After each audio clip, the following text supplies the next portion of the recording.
It's official. It's a Knockout is coming back. And here to carry buckets from one end of the studio to the other, please welcome Mr. Ian Lee.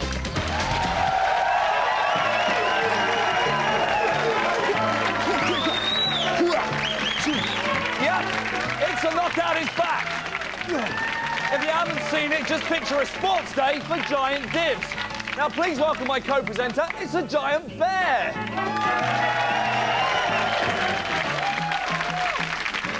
No, it's not a giant bear. It's Daisy Donovan, ladies and gentlemen. Come on. Hi. Woo! How are you, Daisy? I'm very well. Now, why haven't you got a big foamy head on? I have. And joining us live from Kosovo, where they're hosting the new series of Je Sors Frontières, playing our Joker tonight, it's Mackenzie Crook.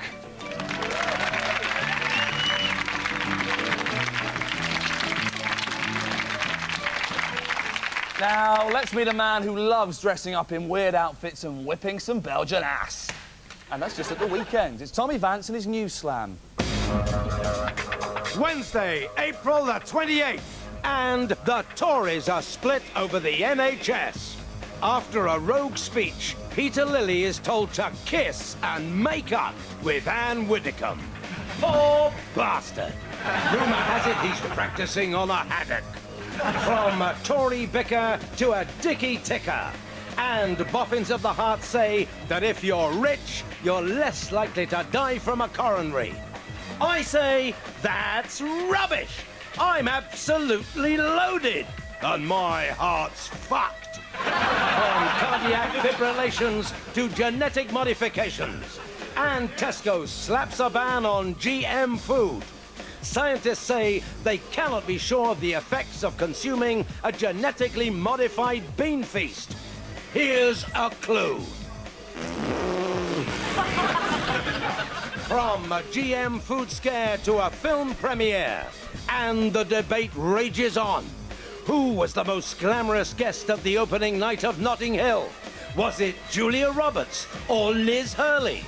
No, it was Elvis Costello, wearing that hat. What a fox. That's show business. Something up and rang his bell.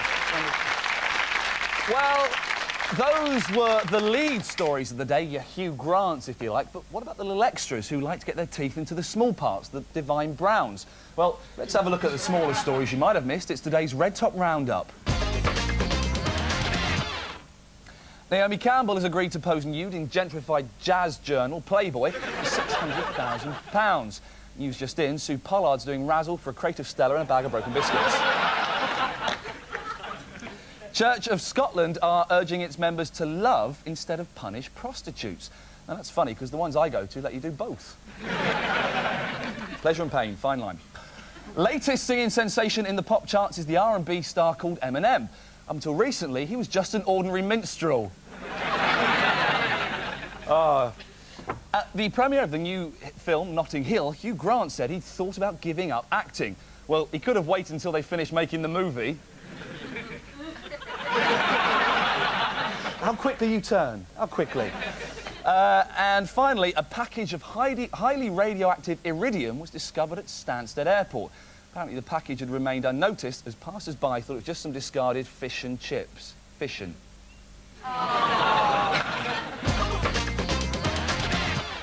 Later on, I'll be discussing the dangers of flying, besides the threat of air raid Jippo stealing the wings for scrap.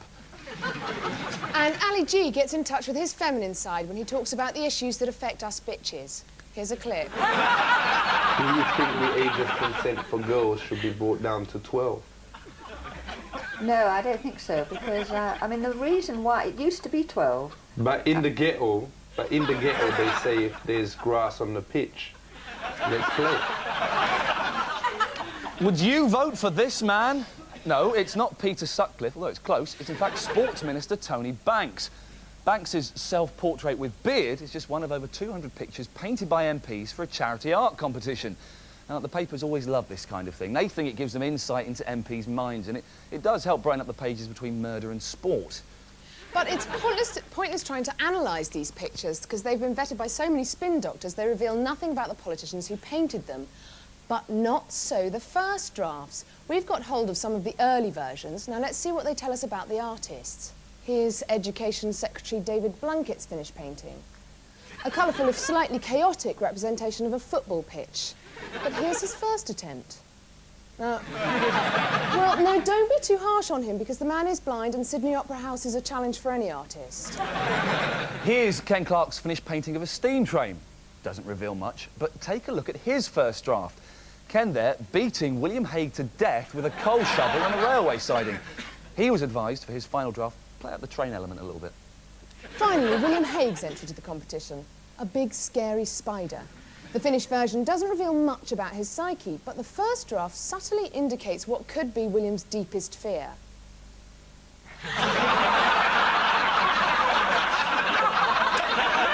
And thanks, Fionn, for modelling. This week, nurses voted to ditch Florence Nightingale as a figurehead, saying that she was no longer an appropriate role model. Quite right. Florence Nightingale has nothing in common with today's nurses. She never did a shift pissed on Diamond White, or was forced to suck off a doctor behind the X-ray machine, and reduced to selling her used knickers to supplement her meagre income. They're the ones that make the most money. Interesting. Though, like our girls today, she did regularly sponge old men's balls. So, who is a good role model for nurses? Sister Daisy, in the medical sense, took to the streets to take the nation's pulse. Nurses want to replace Florence Nightingale with a more modern role model. So, I just wanted to see what you thought of various people. Dave Lee Travis. Hate him. Do you? Yeah. With a passion. Yeah, can't stand him. Rusty Lee. Has got a very vibrant sense of humour, and she does have a nice manner. Yeah. So what are they going to do? Extracting pus from a septic toe. Who'd you like to do that? Mandy Dingle, Dave Lee Travis, Sandy Toksvig, Britney Spears. Britney Spears. Britney Spears can do the pus. Yeah. Applying Vaseline to vicious pelvic psoriasis. Jesus. They're removing the wine bottle from the anal cavity. Oh, David Lee Travis. Dave Lee Travis has probably done that before. Yeah. So while Florence Nightingale and Dave Lee Travis may not have proven to be great role models, I went undercover in London to find out if I could be. This is just basically about making nursing more fun, because hospital atmospheres are very sterile. You are okay, you are fine, don't care about your worries. That's Really, you sort of have to follow it around, really. 1, 2. 'Cause I'm walking on sunshine. Whoa! We're now going to use different terms for medical things. How are your saggy sacs? Are they blobby? As opposed to, you know, have you got a penile complaint in your scrotum sacs? Have you had any trouble with your you know, saying, instead of how's your penis, how's your little fella?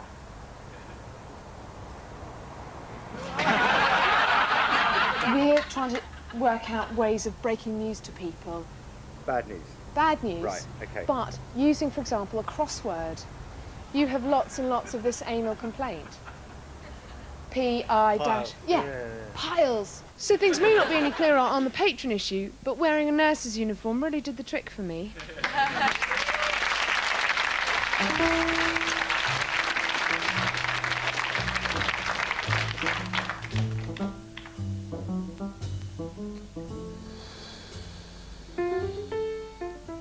You may not realise it, but you've just been watching product placement in action. Eagle-eyed viewers will have spotted that Ian was using the popular Swan Festa brand of safety match. The choice of the smoking gent. Ian has just made a cool £700 from using those matches on TV, but we need the money. It's the end of the series and we've blown all our dosh on champagne, Coke and that kidney dialysis machine for Great Ormond Street Hospital. But we're not the only ones doing it. Just think. Martin Clunes constantly drinking Stella Artois, Mark Fowler drinking Beck's in the Queen Vic, and of course Nick Berry's liberal use of KY jelly and Harbour Lights. They're messing with our minds with all these subliminal messages. But there are rules. We get paid if the product is seen in a positive light. So, seeing TV's Ian Lee drinking a can of his favourite cola whilst nursing a bird with a broken wing will net him a handsome £2,000. But drinking a can of his favourite Coke while doing this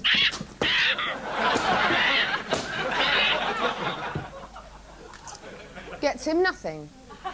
And thank you to Bernard Matthews, who supplied the bird for that item. And the other 8 for the rehearsal. Beautiful. Up until now, the only reason you'd have famous people at your wedding would be A, you're famous yourself, or B, you've got 3 days to live and your last request was that Alvin Stardust gave you away. But that's all changed. 6 weeks ago, we offered you the chance of your own Hello-style wedding. Fancy. Fancy that! We'd lay on the celebrities and the Melton Mowbray pork pies. Mowbray pies. They're the best. All you had to do was get married. Well, last Saturday, Carl Hebblethwaite and Lee Gard did. And here's their wedding. See how many superstars you can spot.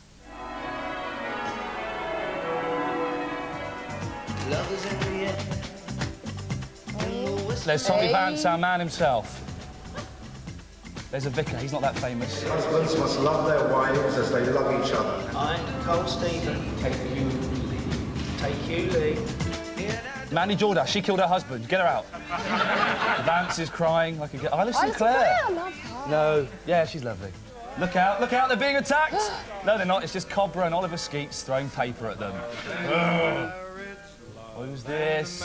Oh. Monster, it's Eric Hall! Not very busy at the moment. Oh, pretty pitch. As an aging-old disc jockey, I also hope something comes into your life, and that is like the new Radical. He's not lost it. May not have heard of him, but he's not lost it. Eddie Dean Edwards, arriving last. Fantastic, what a coup. She's giving her a spade. Buried for her husband. Of course. Monster food, this, he's thinking. I love a bouncy castle. Get this kid off my back, says Cobra. Monster. Yeah. Cobra there, twatting about. Yes. What a beautiful day. Beautiful day, lovely. We really loved it. So, since the big day, we've written to Hello magazine. Here's the letter, which Ian signed, offering them exclusive rights to the photographs of Carl and Lee's wedding for just £120,000. Still haven't had a reply. See you after the break.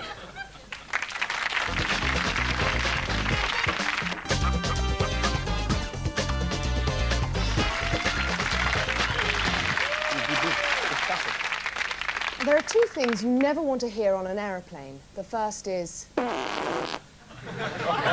as you just leave Delhi Airport, and the second is This aircraft is about to have a crash landing. Please assume the safety positions.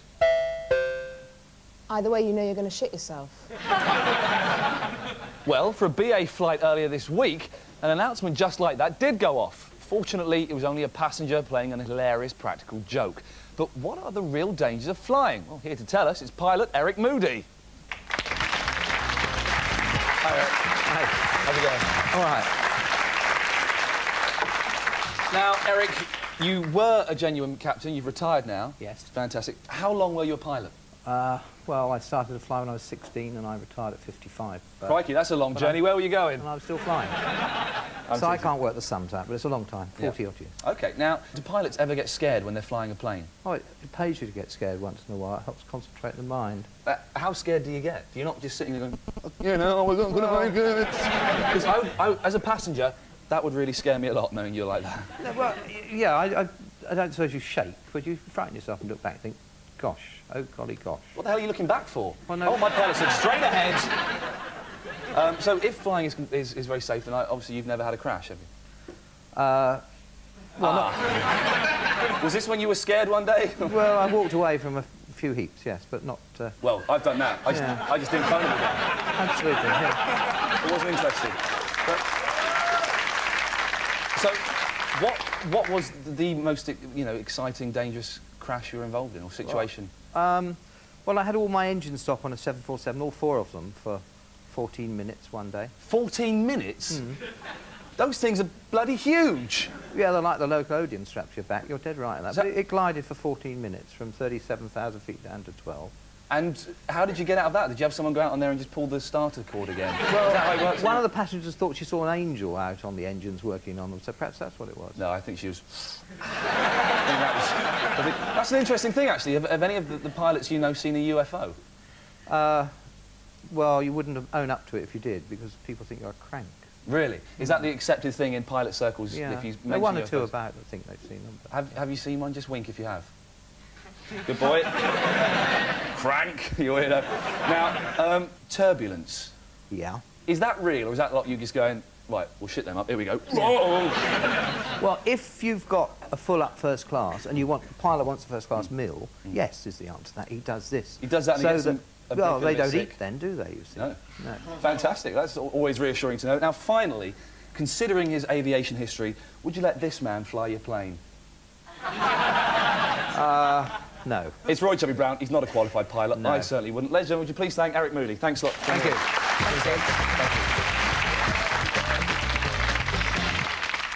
Just time to apologise for some of the remarks we made in yesterday's interview with Scottish pop singer Rod Stewart.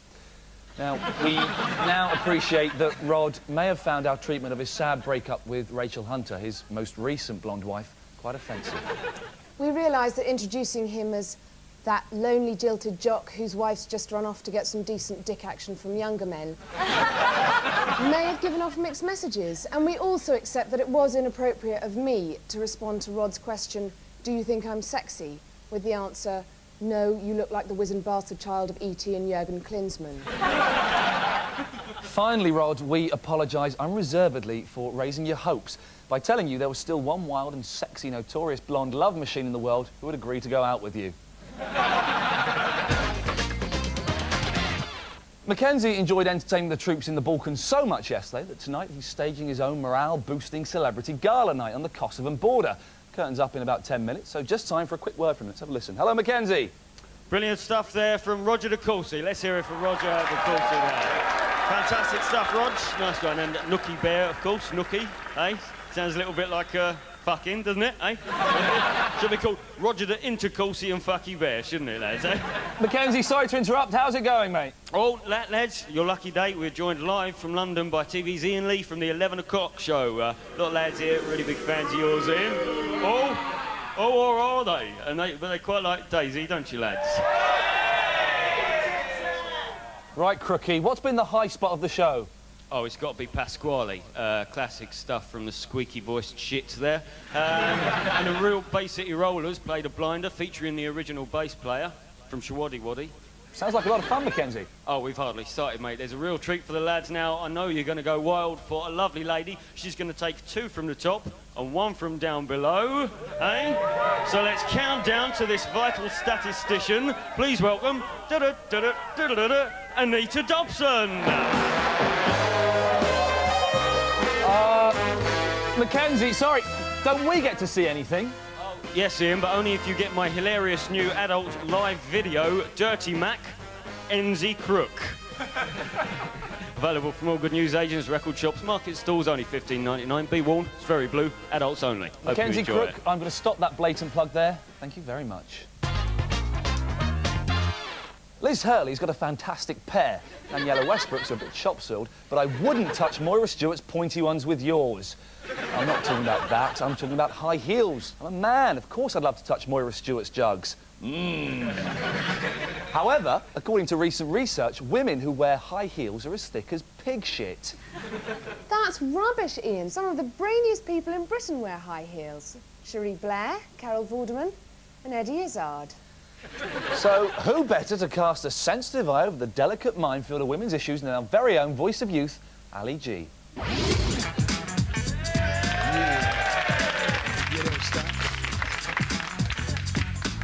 It goes out to the crew up top.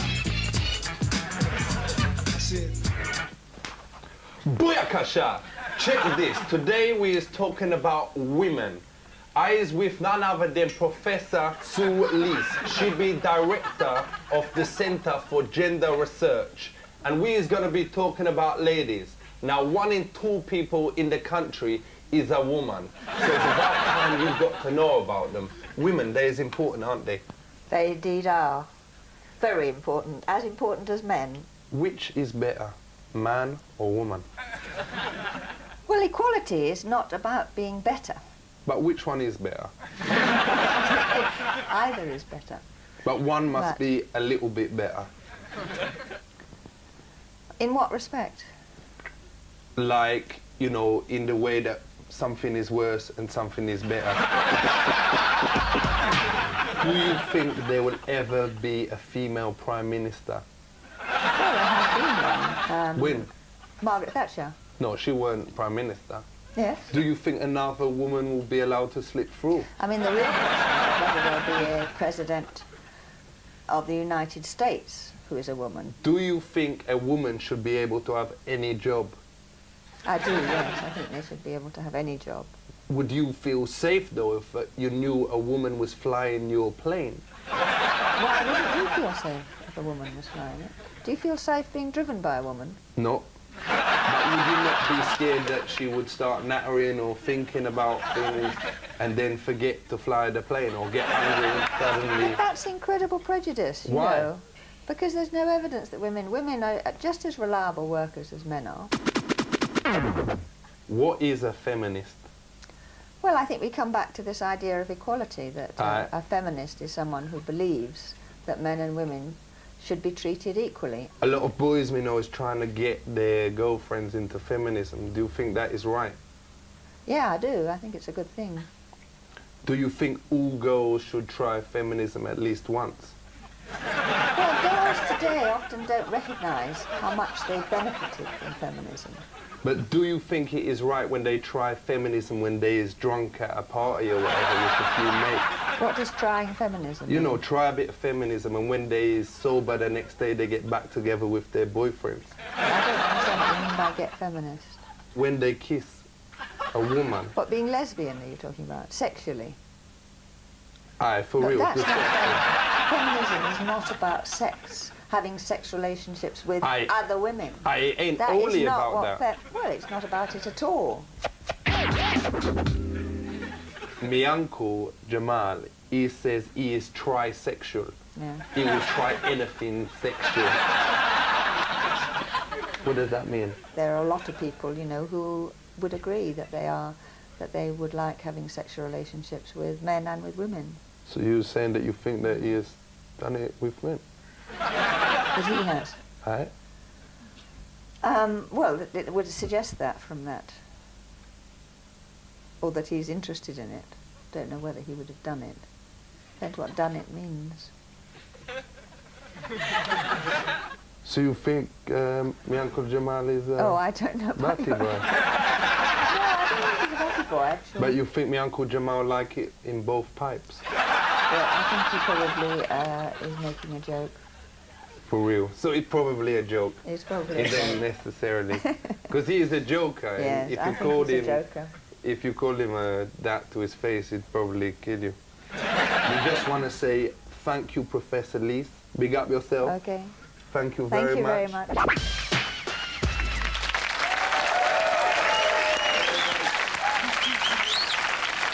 The horrific case of Lance Corporal Nigel Horsley went before a court-martial yesterday, where he was found guilty of ironing a hamster to death. For killing the rodent, he was stripped of his rank and jailed for 140 days. Justice at last. Of course, we couldn't take photos of the trial, but we did get the 11 o'clock show court artist to cover it for us.